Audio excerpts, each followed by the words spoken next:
Hi everyone, my name is sweetpea-sky, and welcome to a bit more of a serious video than the last two. I wanted to talk a little bit about my personal journey with art and where my inspirations come from. I really like discussing my past art and my connection to it, and this video contains lots of little gems and rough moments from my childhood. So fair warning, when I was making this video, it got a lot more personal than I was expecting. I was just going to really share just the past few years of my journey with art, but I ended up going from all the way back from when I started making art. I hope that doesn't put you off. I also want to connect with more people on a personal level with art. So if any artist, sculptor, crafter, whatever you make sees this video, I would love to see or hear about your work in the comments and what it means to you. Anyways, on with the video. You know the artists who say, when they're talking about their connection to childhood art has been a part of my life for as long as I can remember, or I was the kid who always had a pencil in hand, sketching on the corners of notebooks, napkins, or whatever. That wasn't me. My mother regularly used to tell me how she could never get me to draw right when I was younger, and to be fair, I pretty much agree with that assessment. The way I remember it back then is that it was just too hard. I was quite the perfectionist, I still am. I could never quite get anything to look how I wanted it to. I wanted it to be good right away, and 7-year-olds aren't exactly known for their patience.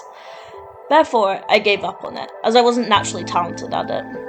Another problem that I had with art when I was a kid was that all the stuff that people wanted me to draw was, to me, dumb. It was stuff like rainbows and drawing your family, and I was a very serious child, probably too serious, and it wasn't something that I was interested in. Although, to be fair, I never knew what I was actually interested in because I found it hard to express myself at a young age. As I grew up and learned better how to navigate the world, well, I wasn't really that good with other people. I had terrible social skills as a child, but I always understood myself very well. I naturally became more expressive. I was introduced to a variety of subjects like art, drama, and music. I played piano, I played the bagpipes for like a year or two, very Scottish of me. I went to choir, I was in a couple of plays, I read Shakespeare in English class. But art and animation touched me in a way that very few things could. When I was younger, I would read my dad's older comics for hours and hours about evil psychic robots and hellish war, dystopian landscapes where the poor were fodder for the rich. It showed me that there was art out there that was not just all pretty flowers and perfect people. Obviously, as a child, you're not going to be exposed to certain kinds of media, but as I got older, I was shown that art could express terrible, unescapable, awful feelings. Grief, murder, depression, the whole taboo spectrum of human nature. For some reason, discovering that was a massive turning point for me. I became a horror fan, staying up all night watching horror movies with my best friend from school.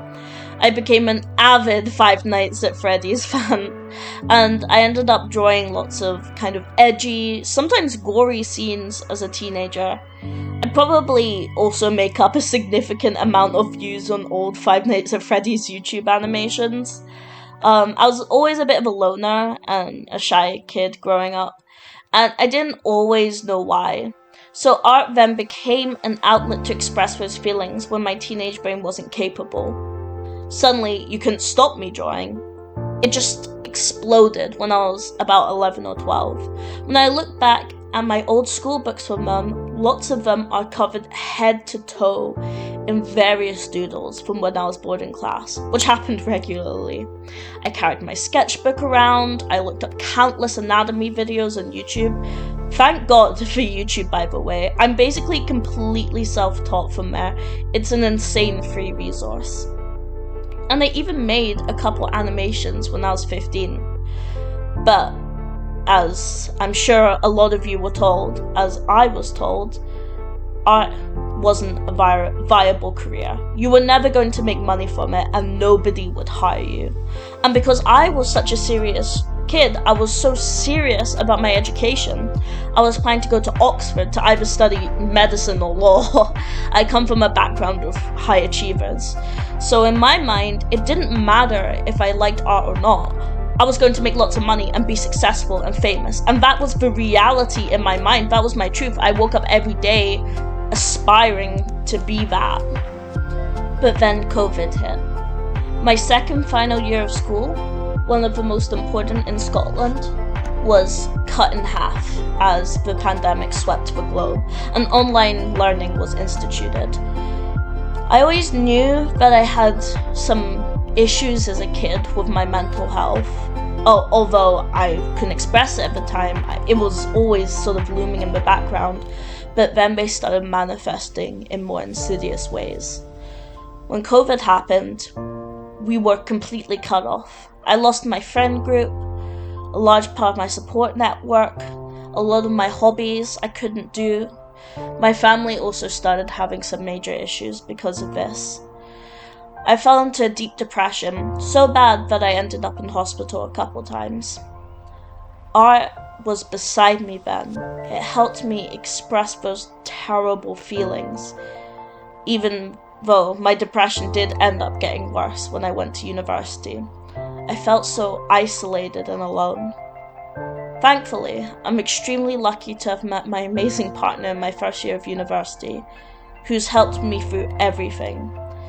But as I continued my journey through university, I realized something.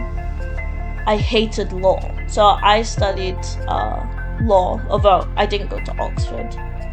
Well, it was a bit of a silly thing to realize when you're already halfway through your degree. I could have done it, sure, but I knew that if I continued down this path, I would be very unhappy.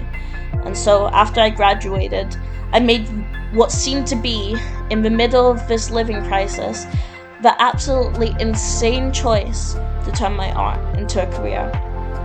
Once the ball started rolling, it happened very quickly. So quickly, I could hardly believe it. Free from university, I could start working on making my once childish dream a reality. I had learned a lot from the outside world, even though it had been a lot of very hard lessons. I sketched for months and refined my work. I inked each piece individually with my hands. I drew for hours, not even about stuff for Etsy or whatever, but I started doing art again for fun, to enjoy myself. And also for stuff for the shop, I also sat there for hours retouching the work digitally with a mouse of all things. Each GIF you see here, I drew it using my mouse. And it might sound like I'm bragging, and I suppose it is more British to be humble, but I am extraordinarily proud of myself. A year ago, I didn't even think I was going to make it, and now I have my very own business. And even if nobody has bought anything from it yet, that's okay, because my amazing partner told me it takes most shops 3 weeks to get their first sale. And even if no one buys anything, I will still be so proud of myself for making the attempt, and trying something new and doing something that I never thought would ever be possible for me. So that's my current point right now in my art journey. This video got very personal very quickly. I started writing the script for it, and it all just came pouring out. Perhaps I've always wanted to make this video, but have been too scared to. But now it exists, which is still so crazy to me, but I made this, and I told the story that my inner child has always wanted me to tell. I made this because I want to connect with people over our experiences and our love for art and how it helps us in our worst times. So if this resonates with even one person, I will be overjoyed. To me, this journey is more important than the destination. That's the end of this video. I hope everyone out there has a good night, because I'm recording this at night.